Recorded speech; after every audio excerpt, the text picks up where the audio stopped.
Ternary ionic compounds. Ternary refers to what? How many?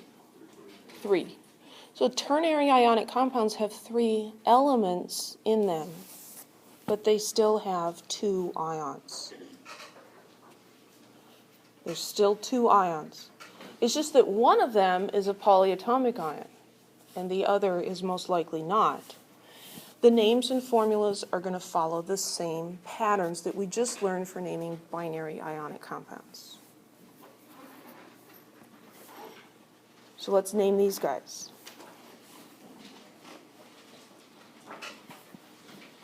So here we have BaCrO4.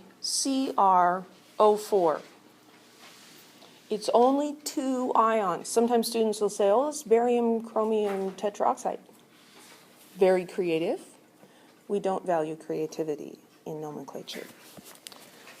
We follow the rules. So we're going to divide this into 2 pieces, a cation and an anion. Usually the first element is the cation, everything else is the anion. And so I'm actually just going to draw a line. 2 pieces, only 2 pieces. And then we're going to name the first one and name the second one. So what we've got here is Ba with some charge on it and CrO4 with some charge on it. Can we figure out barium from the periodic table? Yeah, we can. So that's 2+. So here's kind of a trick. What if you don't remember the charge on CrO4? Could you figure it out? Yeah, because this formula here, there's 1 barium and 1 of these guys. If the barium's 2+, this one must be 2-. Now we name them.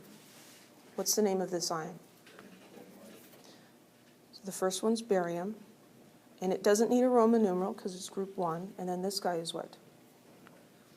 Chromate. That's one you have to memorize. If you're one of those people that just really struggles with memorizing things, there's just some kind of tips that can help you guess correctly more often. CrO4. Well, it's going to end in TE. You're guessing 8 or ite, and it's got chromium, so it's going to be chrome something, probably chromite or chromate. 8 is the more common one. So if you're going to guess chromate. Okay. Nitrate, sulfate, phosphate, carbonate, all those guys are a little more common than any of the ones with ite. So just a little tip there. So that's barium chromate compound. CuNO2. I think your book says that this is pronounced CuNO2 taken twice. I've actually never heard that until I read your textbook. I always just read that CuNO2. Because if it was 22, I'd call it 22. So 2 means 2, and then there's a parentheses and 2. And that doesn't come up on an exam at all. So again, we need to divide this into 2 ions. The copper, the Cu, is first, and then everything else gets 1 name. It's not nitrogen trioxide or something like that. Just 1 name. So you've got Cu, and we've got NO2. The parentheses tell us that this 2 is the number of them, and the formula for the ion is what's inside, so NO2. So what's the charge on the Cu? Can we tell from the periodic table? No. What's the charge on this guy? It's -1. That's one you got to memorize. So if this is -1, and there's 2 of them, right? The total negative charge is -2. The formula told us there's only 1 of these guys. The total positive charge must be +2. So this must be Cu2+. Everybody okay with that? So now I'll erase my scribblings and we'll name them. What's the name of this ion? Cu2 plus is copper 2. Needs a Roman numeral because we can't tell from the periodic table. And NO2 is what? Nitrate.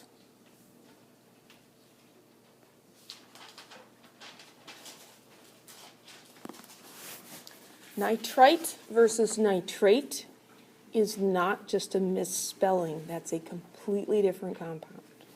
Okay? There's a lot of areas in chemistry where I will overlook some misspelled words. In nomenclature, you can't. Because I think some of you want to be nurses or doctors, and if you misspell the name of a prescription medication, you could kill somebody, right? And that's a pretty big consequence for a spelling error. So there are times when spelling really, really matters. Okay, how about this guy? HgOH2.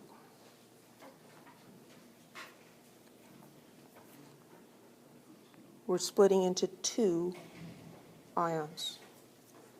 So there's the metal, and then there's the rest. So we've got Hg, and we've got OH. Can we tell the charge on Hg from the periodic table? Nope. We can't. Mercury forms two different ions. What's the charge on the OH? It's -1. Got to memorize that. And there's two of them in this formula. So the total negative charge is -2. That tells us that the total positive charge must be +2. There's one of these Hg ions, so it must have a +2 charge. Okay?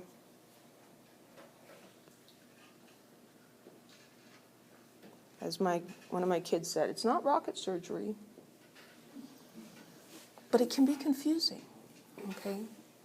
So today, this is the morning to make sure you understand this. Okay? I would be extremely surprised if everyone in this room is understanding what I'm talking about. Okay? Just because some of these concepts, once you get it, it's easy. Until you get it, it is not easy. And it's not just going to come to you in the middle of the night. You're going to have to work on it and keep asking questions. And just sitting in class isn't going to help. If you don't understand something, you need to get some help. Okay?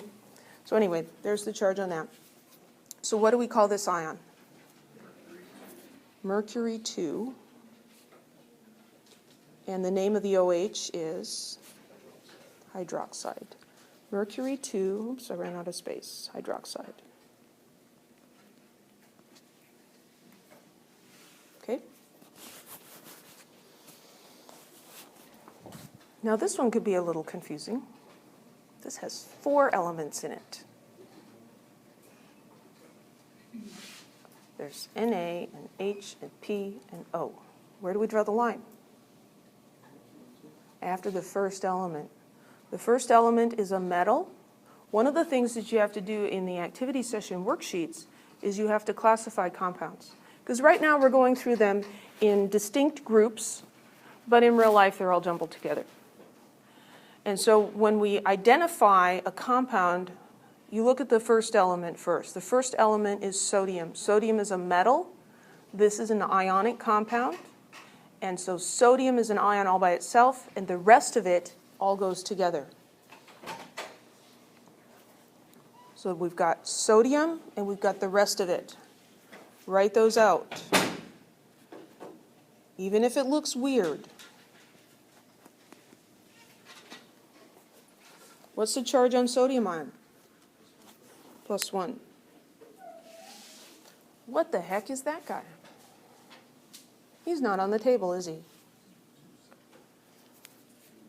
Well, we can think of it this way. PO4 is on the table. 3-, that's phosphate ion. And this has H+ and H+, all put together. So that ends up with H2PO4 with a -1. I won't put one of these on an exam, but they could show up in the homework. This is called dihydrogen phosphate.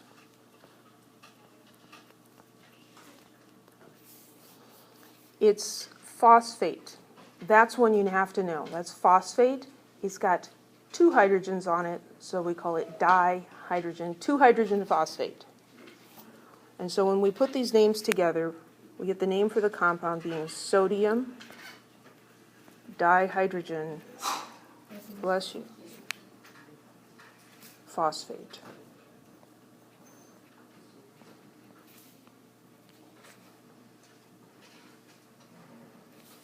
You only put the dye in certain situations? The dye gets used very rarely in ionic compounds. Dihydrogen phosphate and dichromate ion are about the only 2 examples I can think of. Yeah. So this is an ionic compound that has 3 names, and that happens. You could have Mary Ann Jones. She's got 3 names, but that's not. It's a little unusual. It's not too weird, though. Question? No? Anybody else? Questions? The ones that could be on an exam would be hydrogen sulfate and hydrogen carbonate. Writing formulas from the names. So here we've got iron 3 sulfate. What's the symbol for iron? Fe. And the Roman numeral 3 tells us what? It's 3+. Sulfate. What's the formula for that? SO4, 2-. That's one you got to memorize. So we've got the ions with their charges, and then we're going to look at the charges +3, -2. We can't just squish them together. We need to do the crisscross thing or draw pictures or something. So we're going to end up with Fe2. This polyatomic ion, I've got 3 of them, so I need parentheses. Fe2SO4 3. Questions? Was that too fast? Or are you okay with it?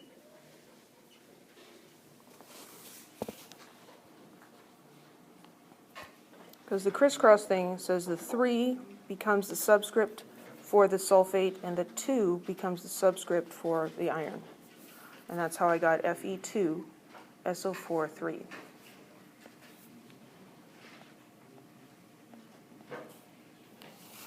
Sodium hypochlorite. What's the formula for sodium ion? Na, and the charge is +1, because it's in group 1A. Group 1A elements, +1 charge.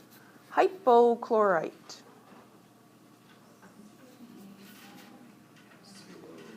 ClO with a -1 charge.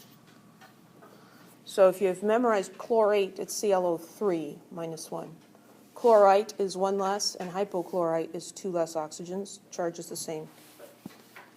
We look at these charges, +1, -1. Same but opposite in sign. All we have to do is push them together.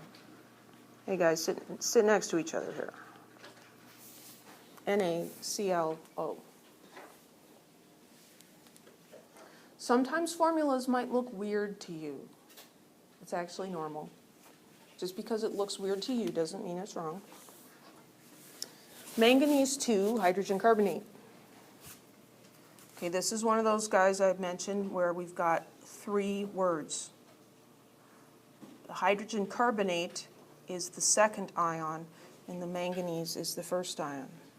So manganese 2, manganese is Mn, and the 2 tells us the charge. Hydrogen carbonate. Well, let's start with carbonate. What's the formula for carbonate? CO3, 2-.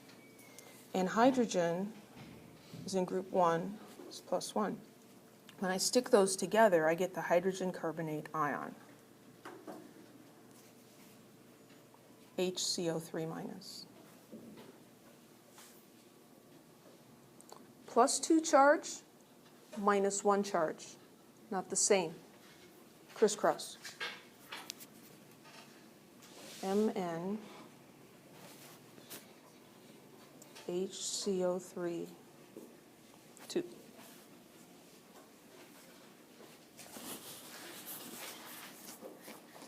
Questions?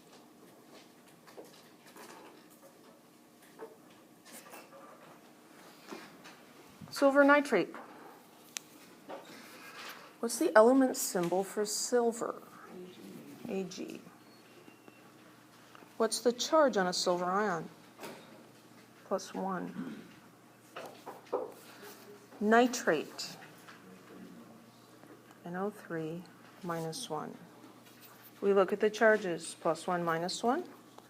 Easy peasy. Push them together. Ag, NO3.